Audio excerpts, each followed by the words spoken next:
Hello, friends. This is Dave Hurwitz, executive editor at ClassicsToday.com, here with reference recording. And today we're talking about Strauss's Four Last Songs.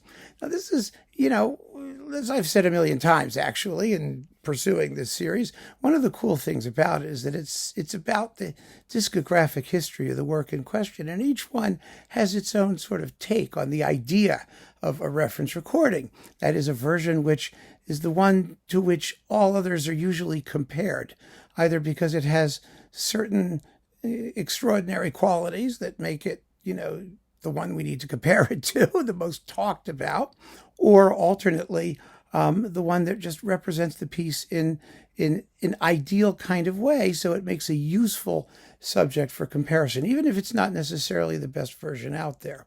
And most of these reference recordings, came about in the late 50s, early 60s, up through the 70s, because at that point there were enough people and magazines and critics, and there was a consensus. A consensus could form over a period of several years, usually from the initial release of something. And that became more and more difficult as time went on, because there were just so many recordings. Everything became more fragmented, and everything was in its little niche, which meant that finding a consensus about particular recordings was going to be harder. And the Four Last Songs is kind of an interesting example of this, because there are three reference recordings.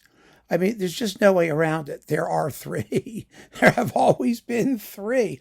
And the reason is, the reason is manifold. But one of the reasons is because opera people are absolutely nuts, and, opera wars and screaming about singers and carrying on like lunatics is what they enjoy doing. And even when we've talked about this work, I mean, it generates all of this activity from people who have sometimes a very, very personal relationship to singers who they've never met, especially since most of them are dead. And, but they take these things quite personally, much more so than in a string quartet, or, a flute sonata, or, organ trios or something like that. So you have to be a little bit conservative in picking out a reference recording for the Four Last Songs, and not limit yourself to just one of them, because the shrieking and screaming has really revolved around three versions. And it's a work that, because it's about the singer, I mean, it's the voice. It depends on the voice. Whether or not you have a reference is going to have to do more than anything else with the popularity and reputation of the person doing the singing. It's almost more important than what they're singing is who is singing. So that makes it all a little bit different. That gives this particular discussion a little bit of personal, or distinctive, let's just say, distinctive flavor. So, what are the reference recordings for the Strauss Four Last Songs? The vier letzte, whatever they are, letzte singers things. Yeah, vier letzte Lieder. That's what they are, Lieder. Yeah, gesingen, singing, German stuff. Okay, first, Elisabeth Schwarzkopf with George Szell. Yeah, with the Berlin Radio Symphony Orchestra. Oh, what a gorgeous record this is. It's one of Schwarzkopf's best, but she was the reference going in, because there is a mono recording. I believe the conductor was Otto Ackermann, and I have 27 copies of it. We saw many of them when we were doing random reviews from the overflow room, and we hit Strauss because for some reason they just kept accumulating, and they were issued 100,000 different ways in a million different occasions. They're in the Schwarzkopf box, and the icon box, and all that stuff that she issued and they issued. And so you can get her Four Last Songs in mono. And some argue that the earlier mono version is a little bit better because she's in a little bit better voice. But here, of course, you have George Szell doing the accompaniments. And Szell, as you know, was no slouch at anything he did. In fact, he was so picky. The fact that they got along as well as they did is kind of remarkable. but she was as picky as he was, and her husband was the producer. So, it all kind of worked out, I suspect. I mean, Szell was the kind of guy who was not above singing it for her and telling her how it should have been done, which would have been very interesting, wouldn't it? But, she was a Strauss singer par excellence, and this is a gorgeous recording. I mean, an absolutely beautiful, basic recording. Basic, by basic, I don't mean uninteresting or somehow lacking in imagination, certainly not from Schwarzkopf, who would try and inflect every note individually sometimes. I don't mean it that way. What I mean is it is a beautiful exposition of the work. It really is. And one that was used as the comparison. I mean, the version that all newcomers were compared to until this one, Herbert von Karajan and Gundula Janowitz. Now, Karajan was the Strauss conductor par excellence in the 70s and basically the 60s and 70s, because Reiner, who was the Strauss conductor par excellence before Karajan, and Kempe also was out there doing Strauss too, but Kempe did it with the Staatskapelle Dresden. It was in East Germany. Didn't get the same kind of promotion as Karajan Strauss did. And Reiner had died in around 1963 or so thereabouts, and so his stuff was on RCA and he was gone. So of the people who were going to get pushed because they were still alive and controlled an enormous publicity apparatus, Karajan was the guy. I mean, his Strauss was the Strauss. And we've talked about, also his reference recording of Also sprach Zarathustra and things like that. So he was a big, big Strauss guy. And Gundula Janowitz simply had one of the most beautiful voices, one of those beautiful soprano voices in existence, and that's what you need for this work. And you can't really count on Karajan to pick the person with the best voice, because he was kind of a voice wrecker and wanted people to do strange things in his operatic productions. So he consequently didn't get along with everyone, but he got along with Janowitz because they were both chord people. I mean, vocal people are inherently chord people, or at least for the most part. In other words, they're concerned with beauty of tone and timbre. And so she was a singer after his own heart. He could create an absolutely glorious orchestral tapestry upon which she could spread out her larynx and just let it all flow. And so she did.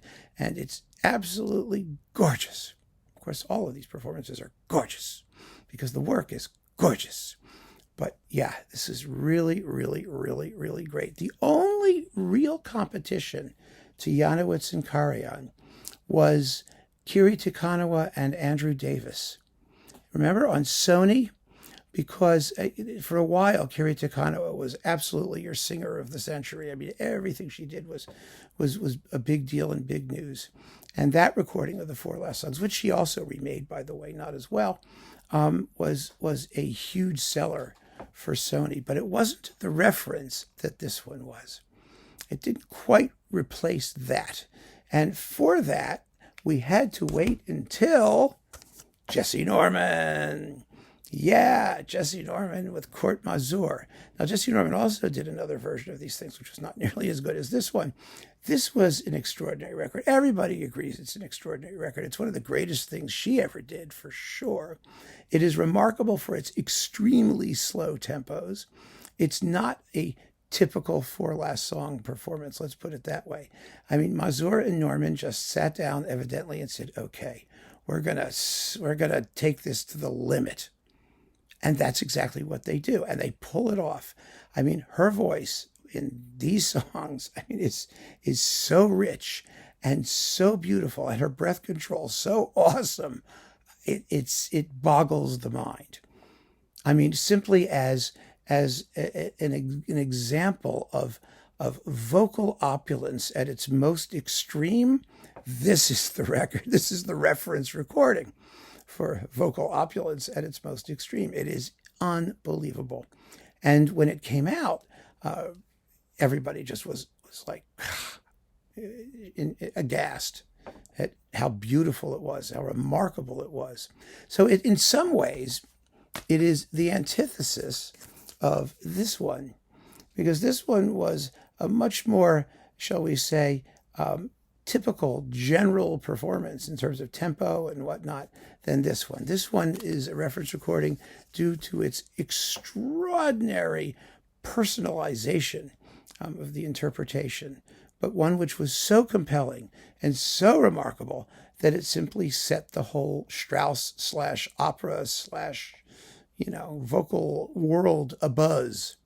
And I even remember people bitching about the fact that when the record came out, they said that they couldn't get the texts, or they couldn't get the English text. There was some wrong with the booklet. They said for copyright reasons they couldn't publish the text. And everybody was saying, well, what do you mean you can't publish the text? Schwarzkopf had the text. Karajan and Janowitz had the text. No one had problems publishing the text. So what are they talking about? They couldn't have the text. Of course, all the people who were saying that they couldn't have the text had this one and this one and probably 12.5 others, meaning they had the text. There was no shortage of four last song texts running around, but people, classical music people needing something to bitch about were up in arms over the fact that they didn't publish complete texts and translations. I mean, God knows nowadays, where everything's streamed or whatever, you're lucky if they even tell you who the composer is. I mean, never mind whether they give you the words to the songs. Good heavens! But these are three very different and distinctive versions. Here they all are, of the four last songs. There we go. Get them all in order. We could do this so you could see them all. And all of them are wonderful. And it's impossible to choose between them. And all of them have received, at one point or another, the kind of attention, the kind of consensus buzz, the promotion, the marketing, everything that creates a reference recording. And you simply can't pick between them. And thank God we don't have to. So keep on listening, friends. Thanks so much for joining me. Take care.